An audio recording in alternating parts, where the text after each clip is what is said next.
Hello friends, good afternoon and welcome to EduSet Live Lectures. Dear friends, as you know that we've started a series on organic chemistry and today we are conducting yet another lecture in the same series. In today's lecture, we will try to understand the concept of acids and bases. To discuss this topic, we have with us our subject expert Dr. Pankaj Khanna. Dr. Khanna is Assistant Professor in Department of Chemistry in Acharya Narendra Dev College, University of Delhi. Without further ado, I would like to welcome Sir to our studios and request him to start the lecture. Welcome, Sir. Thank you so much, ma'am. Hello, viewers. So, we have been doing the basics of organic chemistry, starting with the electronic displacements and then going through all the reaction intermediates. So, the next topic in general organic chemistry, the basic part is the acids and bases in context to the organic chemistry part. So, we would be starting with this organic acids and bases.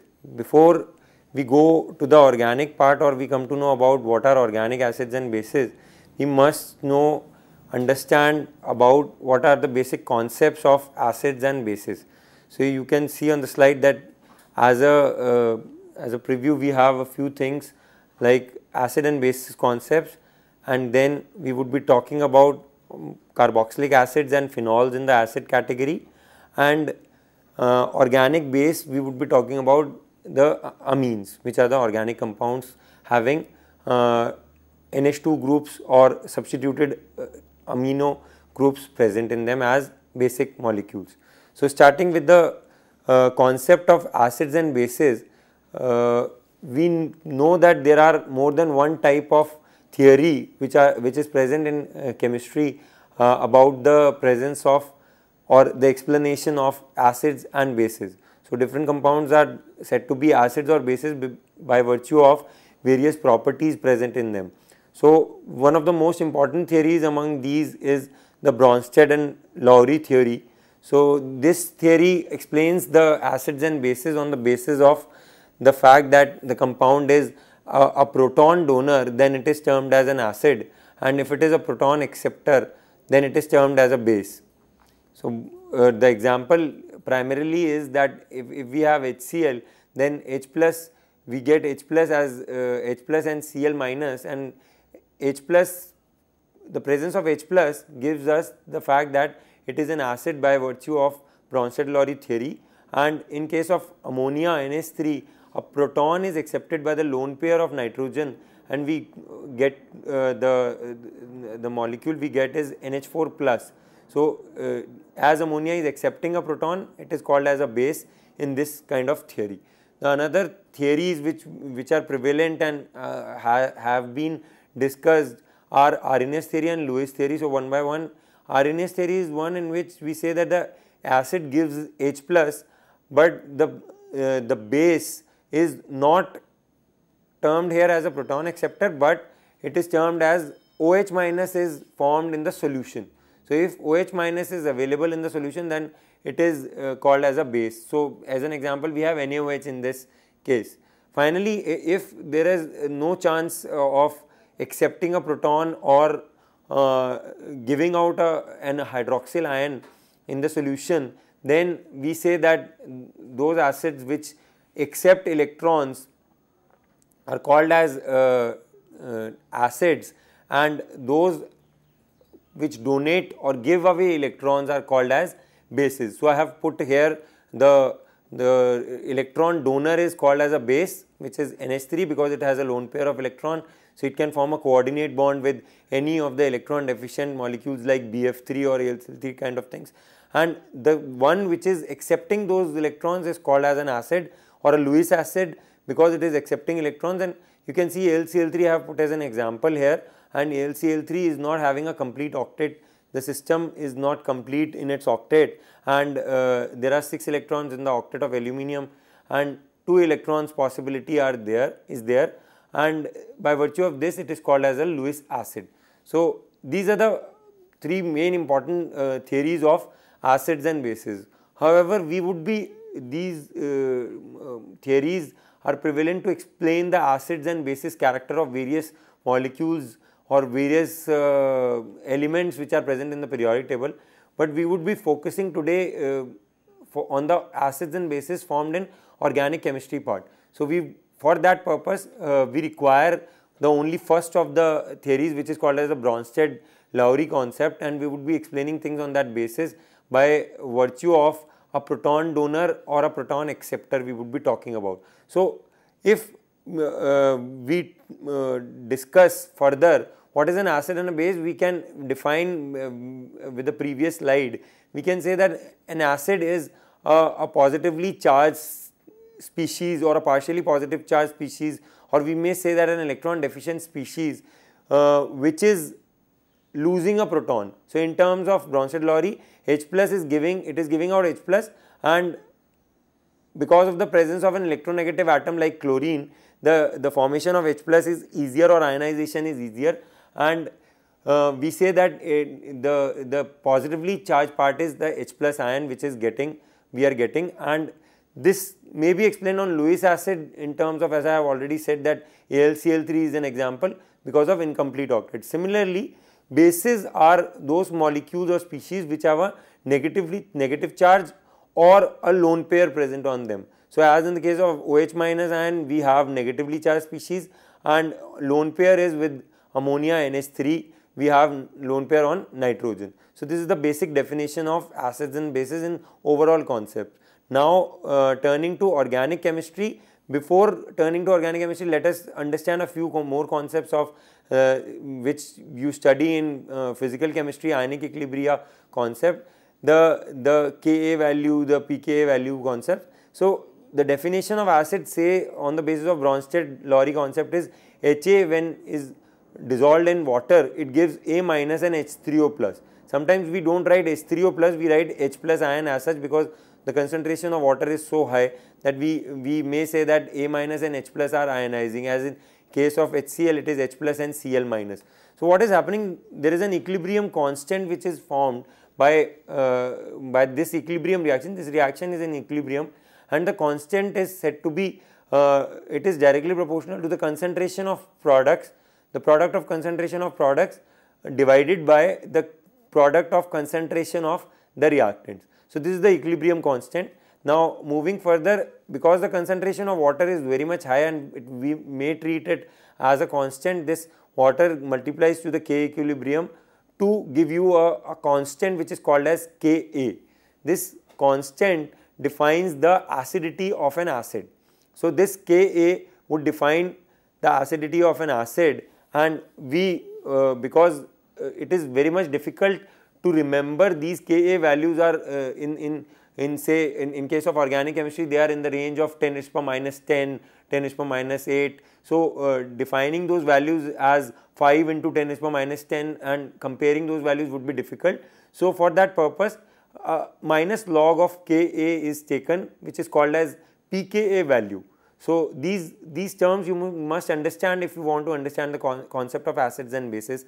So I am discussing these things beforehand. So why we have taken these values?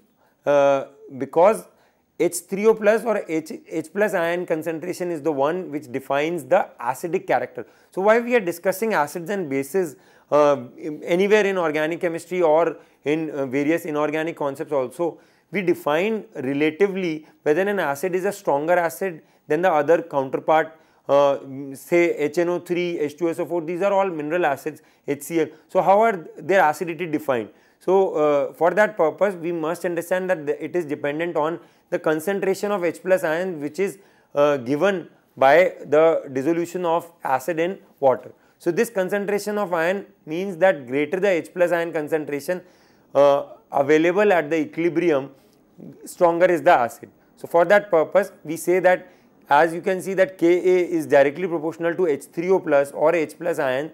So we say that if greater value of Ka is present, then the acid is said to be a stronger acid, because in that case the Ka is greater, so the numerator is higher. So these products are in a higher concentration and the extent of reaction is to a higher level. So what do we mean by pKa? pKa is minus log of Ka. Because of the minus we have put on here, it is inversely proportional to Ka. So in this case pKa is inversely proportional to Ka and hence inversely proportional to the concentration of H plus ion.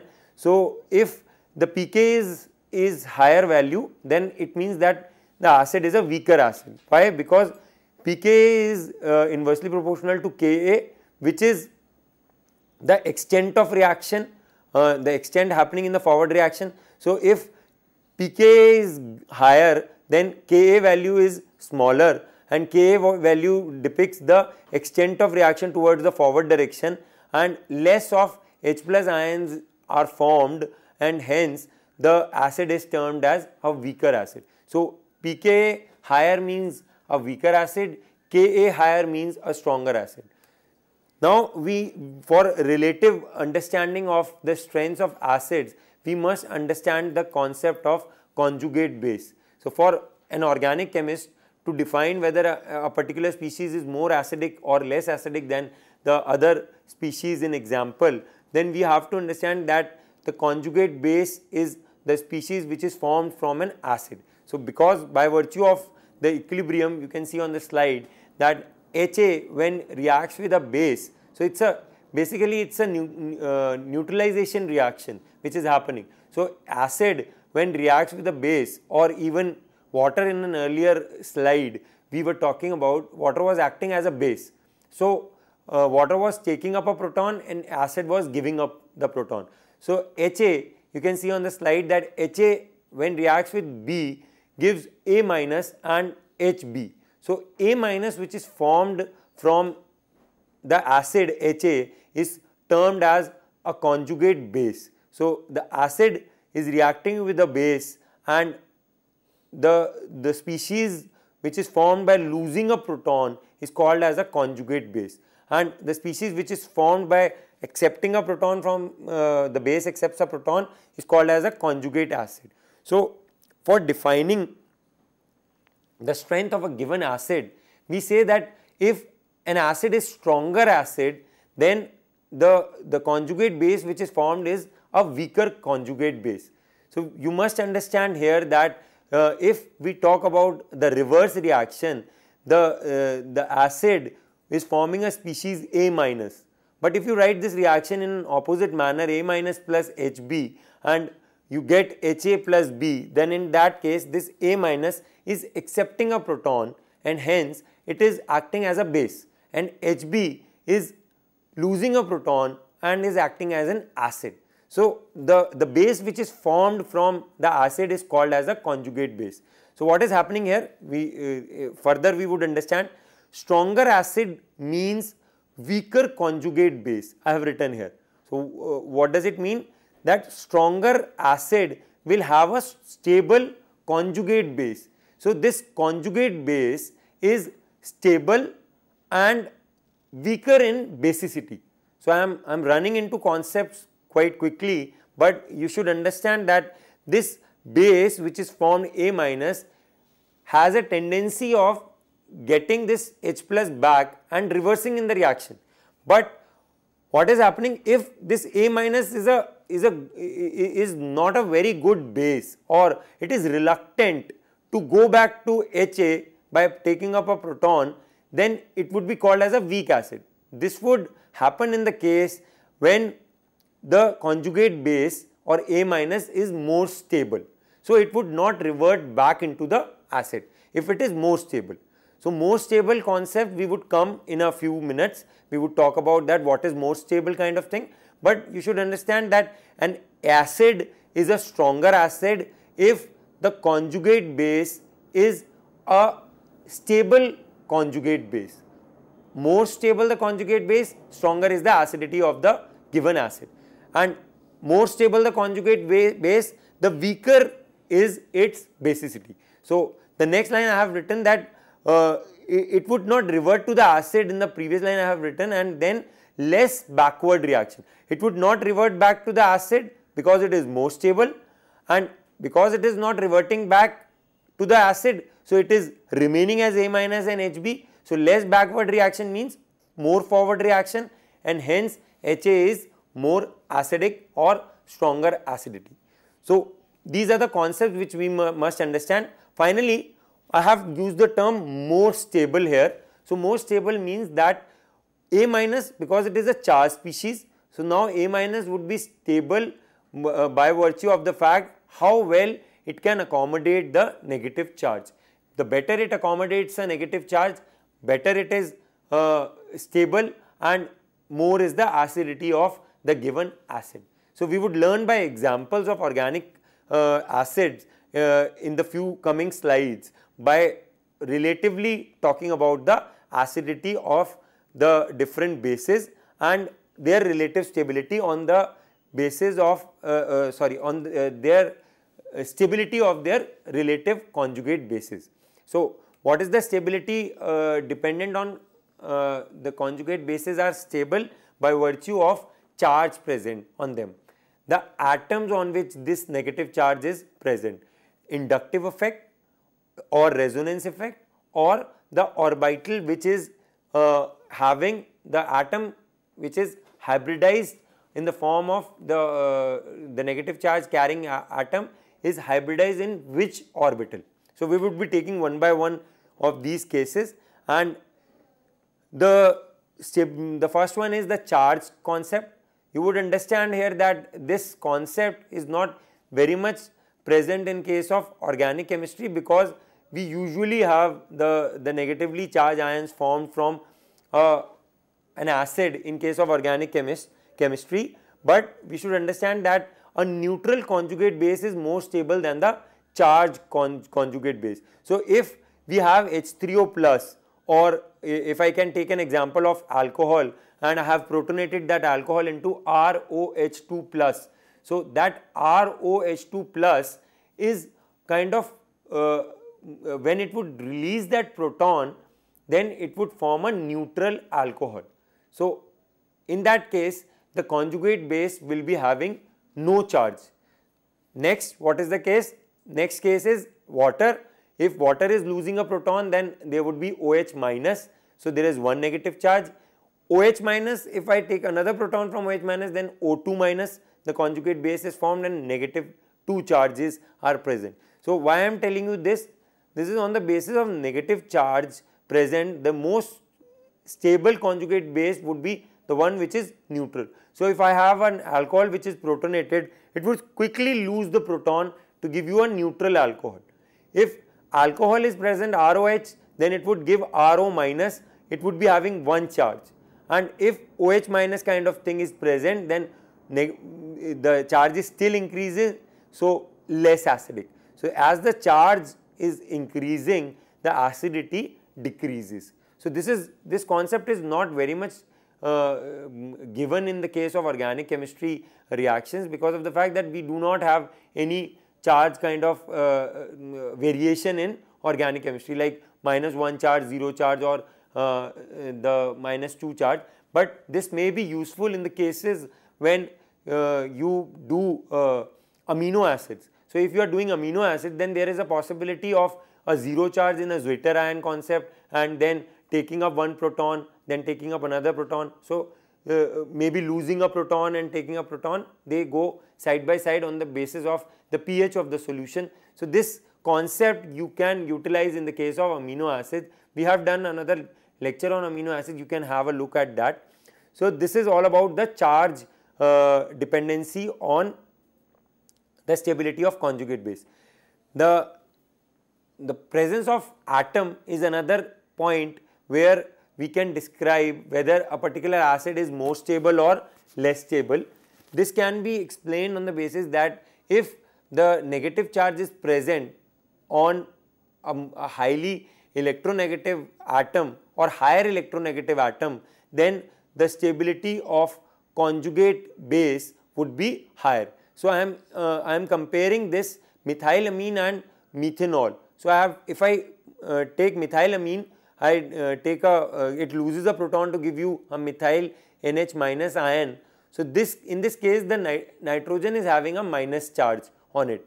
Nitrogen is having a minus charge, nitrogen is less electronegative than oxygen. So, in case of methanol losing one proton, the CH3O minus ion which is formed is more stable, and methanol would be termed as to be more acidic than methylamine, because of the fact that oxygen is able to sustain or have a relatively higher stability with a negative charge rather than the one with nitrogen.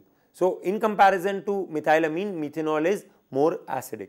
Similarly, this example is for when we move across from left to right in the row of the periodic table. So, electronegativity increases and acidity increases. As we move down the group in the periodic table, then the size of the atoms increases. So, in case of methanol and methyl mercaptan, if we compare the acidity, then O however is having more electronegativity than sulfur, but the charge is on a smaller atom. So, we can say that the charge is concentrated on oxygen, and in case of sulfur being a bigger size atom, the charge is dispersed, or we may say that the charge is present on a larger size, and hence a better dispersal of negative charge leads to more acidity of methyl mercaptan. This example you have done in case of when we do the mineral acids also. When we move on from HF to HCl to HBr to HI down the group, the halogen acids, then we say that HI is the most acidic because of the large size of I minus ion, the dispersal of better charge.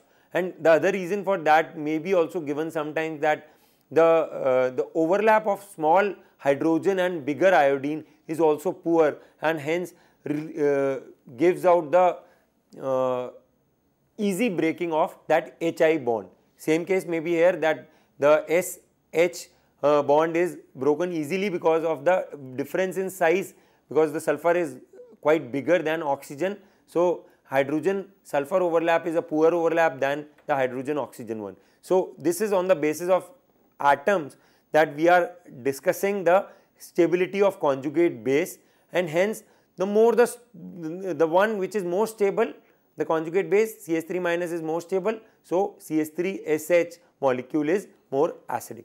Moving on, next point is the resonance effect. The resonance effect is quite bigger effect, which would explain how the acidity is explained in this case. Then I have taken a few examples in this case, and the first example comes to anybody's mind is of phenol.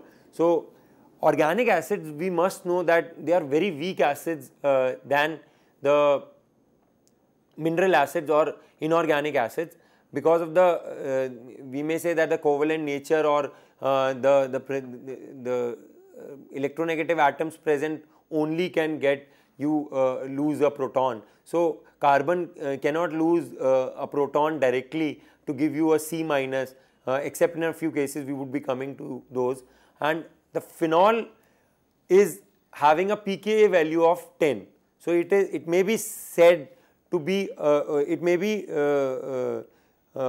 not maybe, but it is a stronger acid than cyclohexanol, which is having a pKa value of 16. So, higher pKa value, less is the acidity, 16 pKa value and 10 pKa value of phenol. Why is it so? We are having the same atom here, the same charge would be formed, O minus, we would, when we would get the loss of proton, then we would get phenoxide ion in this case, O minus ion, in this case cyclohexanol, cyclohexanoxide ion, we would again be O minus. So, atoms and charges cannot define here, but the resonance this phenoxide ion would be in is like this. We have already done in resonance effect and electronic displacements when we did that these resonating structures stabilize the phenoxide ion. This stability is however also present in phenol also, we would be coming to that, but the stability by virtue of resonance of the phenoxide ions is not present in case of cyclohexanoxide ion. So, this makes phenol a better acid than a cyclohexanol molecule. So, you should understand that by virtue of resonance we are saying that first of all we have made an equilibrium into phenoxide ion, and then this phenoxide by the loss of proton, and then this phenoxide ion is stabilized. This stabilization is absent in case of cyclohexanoyl O minus ion, because there is no resonance effect present because there is no double bond present. So, this is one case. This can be explained on the basis of the presence of resonance and absence of resonance in case of cyclohexanol. So, I have made a graph here in which cyclohexanol is present. If this graph says that cyclohexanol will be converted into cyclohexanol oxide ion, this O minus, and similarly phenol will be converted into phenoxide ion. So, one would say that cyclohexanol is getting stabilized, phenol is getting stabilized by virtue of resonance in case of phenol also, but in case of phenoxide ion this stability is higher than the extent of stability in case of phenol by virtue of the fact that you can see the earlier structures. In this structure this oxygen is not having any charge, but if you create the resonance structures of phenol then this oxygen is positively charged. So, in case of phenol the resonance stabilization is there, but because of that positive charge on oxygen that resonance stabilization is to a lesser extent than the resonance stabilization in case of phenoxide ion. Hence, this overall difference between the reactant and the product has decreased and the acidity of phenol is explained by virtue of the greater resonance stabilization of phenoxide ion than phenol. Similar is the case of acidity of carboxylic acid.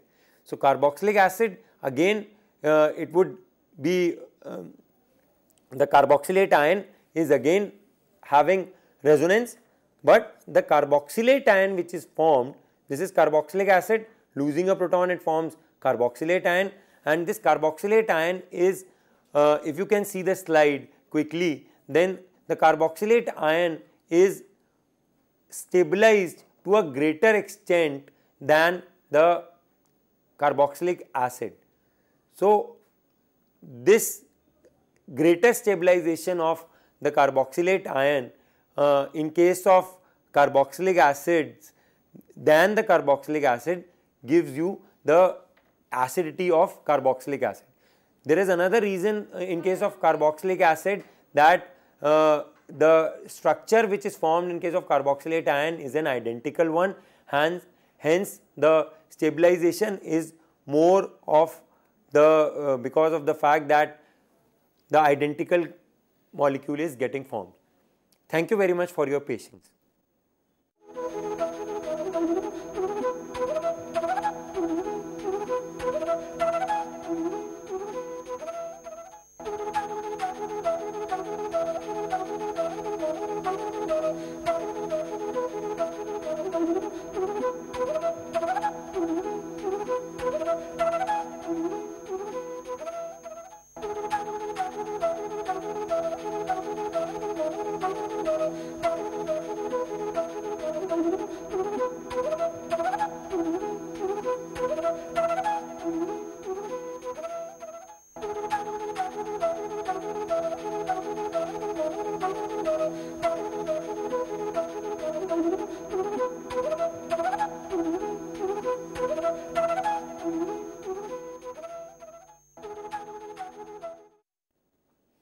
Hello viewers, in this session we would be talking about the relative acidity of carboxylic acids and various other aspects of the acidity in organic chemistry, and then we would be talking about the organic bases further, and if we would be having time then we would be talking about the leftover of the reaction intermediates lecture last time, carbenes.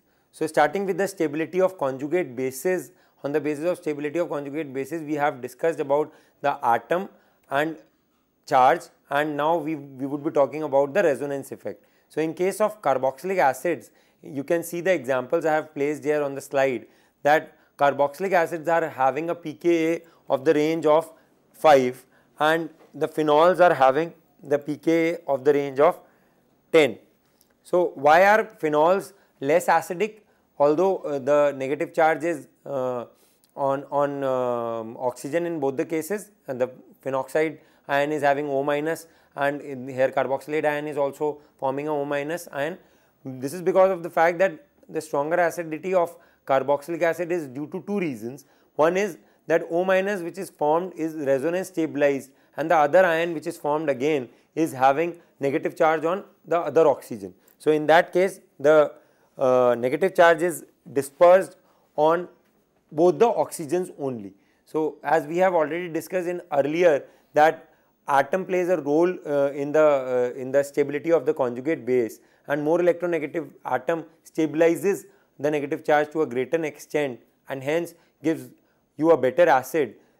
In this case phenol has an O minus ion, but when you do the resonating structures of phenols, then you would be having the negative charge dispersed on carbons also. So, in case of phenol, because the negative charge is dispersed on oxygen and other carbons, we are having the acidity which is to a lesser extent than the carboxylic acid, because carbon is a less electronegative atom and stabilizes the negative charge to a lesser extent. So, phenol is less acidic. So, another example we can take that alcohol methanol, then pKa is of the order of 16, it is weakest acid of the three. And why it is weakest acid? Because we can say that in these two there was resonance and we compared them on the basis of the atoms present. So, carboxylic acid was more acidic than phenol. In case of methanol there is no resonance. So, absence of resonance makes alcohol or methanol a weaker acid because of no resonance present in it. Further, we can say that resonance effect is increased, acidity is increased if the resonance effect is of minus R type. What does we mean by that? If we are having phenol, we compare it, we are having resonance, we have already seen, then we are comparing it with paranitrophenol. In this case, the pKa decreases, hence paranitrophenol is more acidic than phenol. Why is this so? Resonance is here also, but this resonance is extended into the nitro group. So, when you make the resonating structures in case of phenols, we found that there was minus charge on 4th position and 2 position and 6th position. So, ortho and para positions there is a negative charge. When this negative charge is further delocalized into nitro group on ortho and para positions, then the acidity of phenol increases by the presence of nitro group. So, you try to make your resonating structures of paranitrophenol and you would see that you can move that negative charge into the nitro group and attain another resonating structure. Hence, that's the stability of paranitrophenol ion would be greater than a simple phenoxide ion, hence greater acidity of paranitrophenol. But in case of metanitrophenol, again the acidity is towards a greater extent because there is a minus R effect of nitro group in case of meta also, but it is not of the order of 7.1. The acidity has decreased, pKa value has increased and acidity has decreased. Why? Resonance is extended, alright, but nitro is at the 3 position, not the 4 position. So, the negative charge of phenoxide ion does not appear on the ipso carbon. In this case, it was appearing on this nitro attached carbon, but in case of metanitro or 3 nitro, it is not appearing at this nitro carbon. Hence, further delocalization is not possible, but by virtue of the minus R group nitro, it is pulling and there is a positively charged aroma around this benzene ring. The metanitrophenol is still more acidic than a simple phenol, but it is less acidic than the paranitrophenol. But we have left out, we usually do paranitro and orthonitro together, but we have left out this in this case. So, why we genuinely left orthonitrophenol? Because it is showing an anomalous relationship here. Orthonitrophenol is slightly weaker, it should have been much acidic than phenol and comparable to the or paranitrophenol, but it is slightly less acidic than paranitrophenol because of the fact that although resonance was extended, but the nitro is in the form of in hydrogen bonded in the orthonitrophenol itself. So you can open up this OH in this direction and you can open up the nitro in this direction, and you would see that there is a hydrogen bond formation in paranitrophenol, which in turn defies or refrains the paranitrophenol from losing the proton as easily as in case of paranitrophenol. So orthonitrophenol, by virtue of hydrogen bonding, is slightly less acidic than paranitrophenol because it is forming a hydrogen bond with the ortho present nitro group. So moving on, the next point is that if we can generalize the fact that minus R group increases acidity from ortho and para comparable than meta, and in case of plus R group, it is not visible in the video. Plus R group decreases acidity because plus R group will give the electrons and destabilize the phenoxide ion, and hence the order also changes because ortho and para position plus I group will give more electrons to the benzene ring and destabilize more. So ortho and para are less acidic than the meta ones. Going to further the examples of another acids which are formed because of the resonance effect, we have already done in electronic displacements and in the reaction intermediates.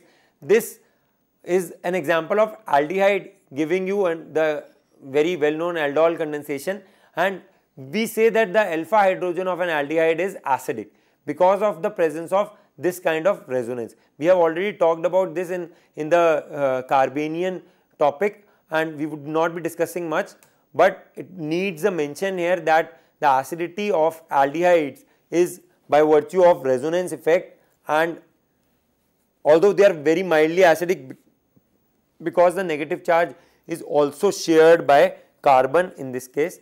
The another example we discussed there also in Carbenians was ethyl acetoacetate or acetoacetic ester. These are much more acidic than aldehydes because of the fact that this resonance, when you do on this side, will give you this, and when you do on the other side would yield the another resonating structure. By virtue of 3 resonating structure, ethyl acetoacetate is very well greater acidic than the alpha hydrogen of the aldehydes or ketones or the carbonyl compounds.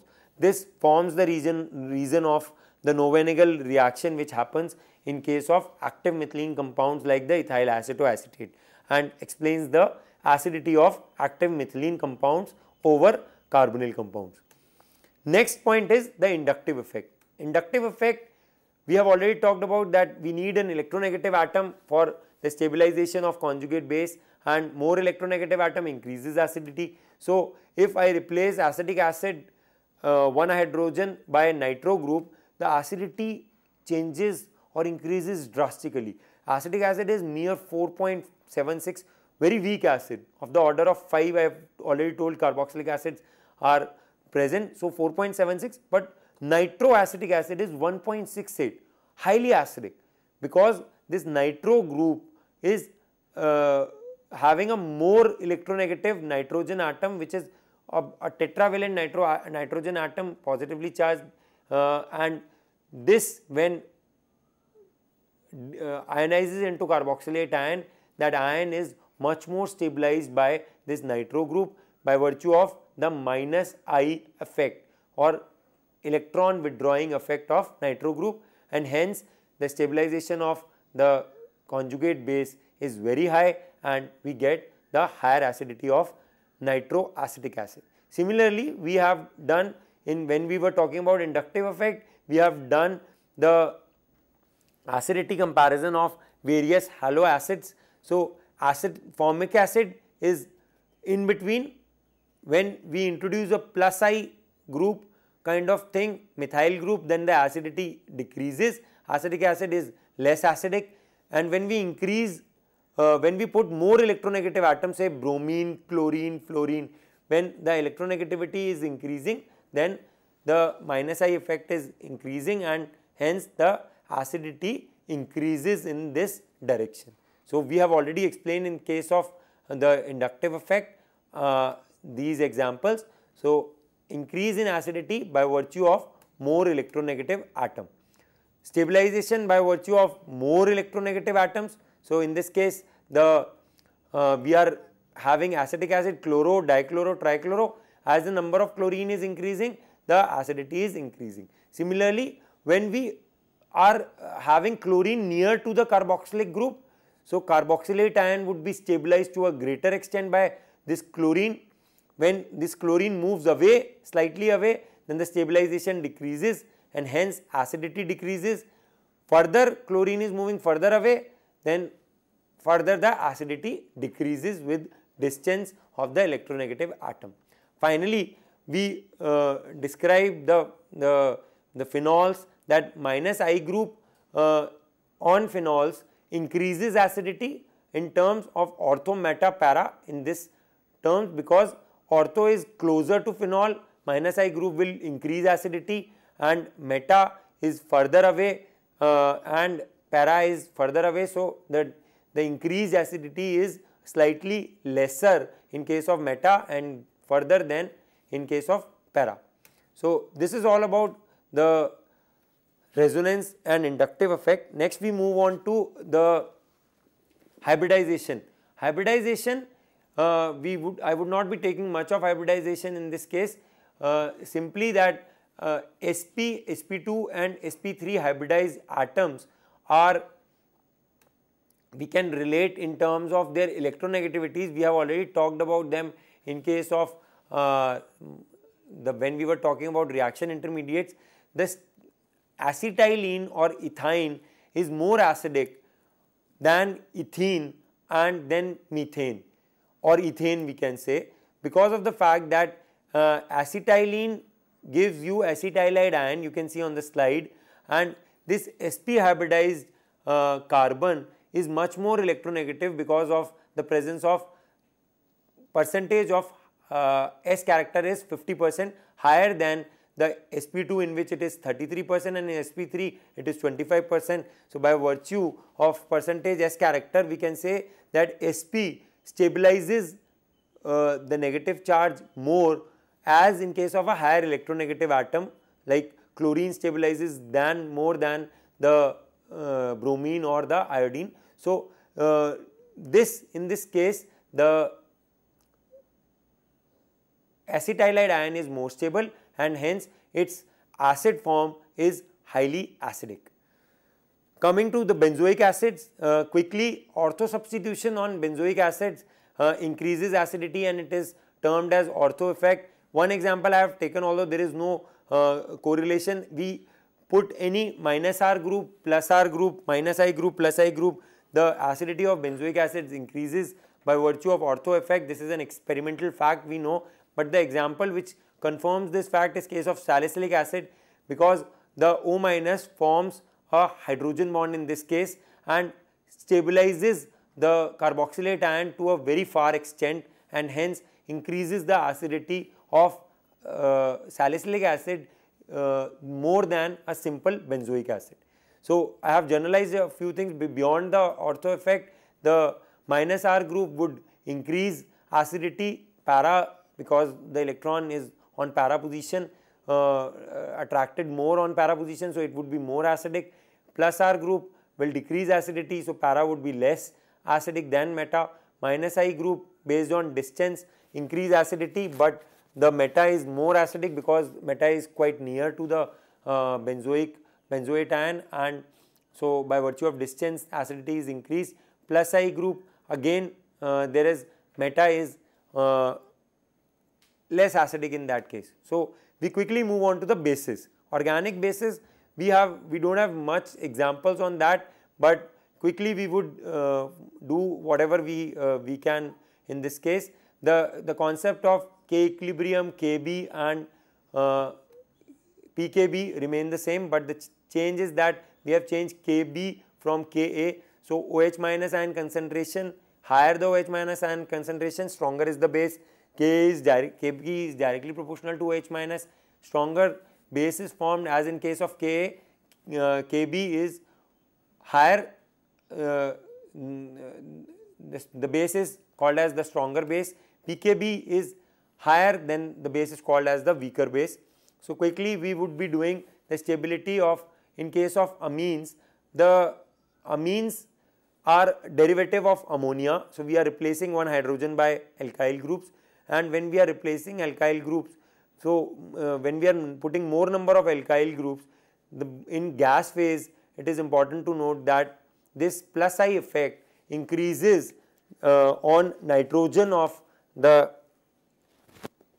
amines, and from ammonia to tertiary amine we would be having more basicity towards the tertiary amine, because more electron density is available on the nitrogen of tertiary amine by virtue of 3 alkyl groups present on tertiary than the secondary which has 2, than the primary which has 1, and ammonia is the least basic because of the fact that there is no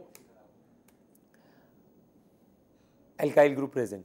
When this thing is captured in polar solvent, in that case the order changes more than a bit, because plus I effect was in the same order, but there is another effect which is called as the solvation effect. So you must understand that if I am taking an example of dimethylamine, so dimethylamine when gets protonated will have 2 hydrogens in the quaternary ammonium salt, it will have 2 hydrogens. So in a polar solvent these hydrogens are hydrogen bonded to, say in case of water they are hydrogen bonded twice.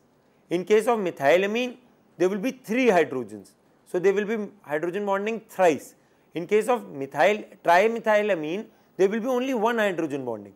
So there is a tug of war between the inductive effect and the solvation effect, and hence we would be having a resultant of all that in between excuse me, the secondary amine is more stable than primary amine than the tertiary amine. So this is on the basis of number of hydrogen bonds being formed and simultaneously the inductive effect which is operating in the opposite direction. So inductive effect is in one direction and solvation effect is in the other direction, and the resultant gives us that 2 degree is greater basic than 1 degree than 3 degree. So this is all about alkyl amines. If we go to the anilines, then we would see that anilines are less basic or weaker bases than alkyl amines. Why is this so? Because alkyl amines were giving electrons by virtue of plus I effect, and anilines, in case of aniline the electrons are moving inside by virtue of the plus R effect of NH2. So this lone pair is available to the proton to a lesser extent than the alkyl amines. Hence aniline is a weaker base than alkyl amines. Now we move on to the last incomplete topic of reaction intermediates which we were missing, which is called as a carbene. So quickly in another 5-10 minutes we would be discussing what are carbenes. So abruptly I have to take this because of the fact that it does not form a whole lecture. The carbenes, you would remember that we had discussed free radicals, carbocations and carbanions. So carbene is another intermediate which is required to be discussed in the first year BSc Chemistry Honours course. And what is a carbene? Carbene is an intermediate which is very short lived, and it is also an intermediary of a carbocation and a carbanion. So what is happening, we would understand that I have placed less number of bonds. You can see on the slide there are 2 bonds and a lone pair of electrons, or we can say 2 electrons present. Sometimes it is called as a diradical also or biradical also. So what is a carbene structure gives you that there are 2 types of possibilities, as we can understand by that 2 electrons can pair up or they can be unpaired in 2 different orbitals. On this basis these are called as singlet carbene and this is called as a triplet carbene. So what is a singlet carbene? The structure is kind of 103 degree angle it makes between the RC-R bond, and the two electrons are present in the same sp2 hybridized orbital. So, sp2 hybridized orbital is present and the empty orbital is the pure p orbital. However, the structure of triplet carbene is a little debatable here, because sometimes it is termed as a linear structure, because we can move, we are having two pure p orbitals, and we can say that the two electrons present are in an sp hybridized orbital, and sometimes it is given as sp2 hybridized because the angle is not going 180 degree. So, it is given as near to the sp2 hybridization, in which one electron is in sp2 hybridized and the other in pure p orbital. So, we can say that it is somewhere in between sp2 and sp hybridization that a triplet carbene is present. Because of the short-lived nature of these carbene intermediates, as they are studied at very low temperature matrices at say 77 Kelvin, so low temperature they are studied. So, the structure is a little difficult to be identified, and further we move on to the description of singlet and triplet carbene. So, these carbenes, how they were described as singlet and triplet, we would come to know they have a tendency, we would be doing in the reactions of carbenes, that they add on to double bonds. They add on to double bonds and they form cyclopropane. But if we take a geometrical isomer, say trans alkene in this case, and singlet carbene was added. So, I can put that trans alkene, say the double bond, in two oppositely direction electrons. So, this is nothing but a pi cloud which is having two electrons in opposite spins. So, this is an alkene. Now, if I add the singlet carbene onto it, it would react like this, that this one electron which was down would pair up with the up electron and form a bond with this carbon, and the electrons left here are, this one is up and this one is down. So, they would quickly go through and form the cyclopropane ring. There is no time in between to change the geometry. So, the trans isomer of alkene gave me a trans cyclopropane. If I took a cis isomer, I would get primarily the cis cyclopropane. But what happens in case of triplet? This is a very beautiful example of the discovery of singlet and triplet carbene by Snell. He gave these reactions and these interpretations. The triplet carbene again, I would change the structure into the two electron system of alkene. Now, I am having two spins which are going down in case of triplet carbene. I would form a one bond quickly because they were having opposite spins, so they bonded. But now what would happen? These two electrons are in the same direction. We know that in an orbital, whether it is a molecular orbital or an atomic orbital, you have to have the electrons in opposite spins. So, for this purpose, there is a time lag of this intermediary structure changes into one of the electron, converts itself into the opposite spin and bonds with the carbon of the ethene or alkene. In this time lag, there is enough time for this carbon-carbon bond, single bond, to rotate, and by virtue of that rotation, we do not get primarily one isomer, but two isomers are formed from the trans. We get the trans one also and the cis one also. So, this explained the presence of triplet and singlet carbenes. Quickly, you can see that carbenes can be generated from diazomethane in presence of light by virtue of the loss of nitrogen, or ketene by virtue of loss of carbon monoxide, or they can be generated from methyl chloride, which is it should be it should be CHCl3, it should be CHCl3 in presence of KOH, it would give CCl2 dichlorocarbene. How is this happening? This is happening by 1-1 elimination. So, OH minus takes out one proton, and this CCl3 minus ion is very much stable because 3 chlorines are present and one of the chlorine goes out, and you can understand now how a carbene is getting formed. It is an electron deficient system in which there is less number of bonds, but the number of electrons is also less, but there is a negative charge also. Another example is trichloroacetate ion. You can see how the carbene is generated.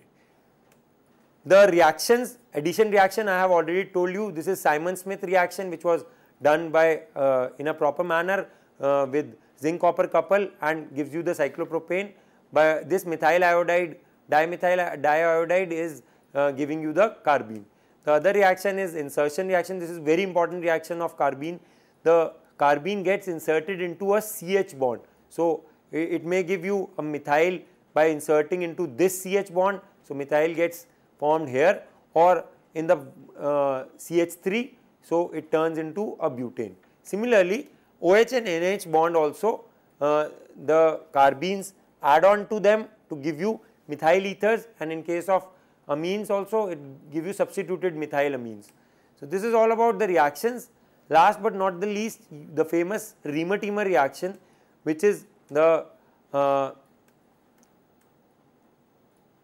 formation of salicylaldehyde from phenol. The KOH turns into potassium butoxide, and this KOH in presence of chloroform again gives you a dichlorocarbene. This dichlorocarbene, very important to note here, that acts as an electrophile and goes through an electrophilic substitution reaction. So, I have replaced that initial reaction of production of carbene, I have removed that. Now, what is happening? This O minus will come into the system, benzene, and this ortho attack of dichlorocarbene takes place to give you this kind of a system, which when gets hydrolyzed, first of all it will extract one proton from this one to give you back the phenoxide ion and benzene ring back, and then the hydrolysis takes place to give you 2 OH in place of 2 chlorines, and you get the salicylaldehyde molecule. So, by neutralization of the reaction we get the salicylaldehyde form. So, this is all about carbenes. We have completed the reaction intermediates also, and in this session we have completed the acids and bases concept also. Thank you for your patience. Dear friends, on that note, we would like to thank Dr. Khanna for coming to our show and delivering this wonderful lecture. And thank you, dear friends, for watching our show. Stay tuned and keep watching. Thank you.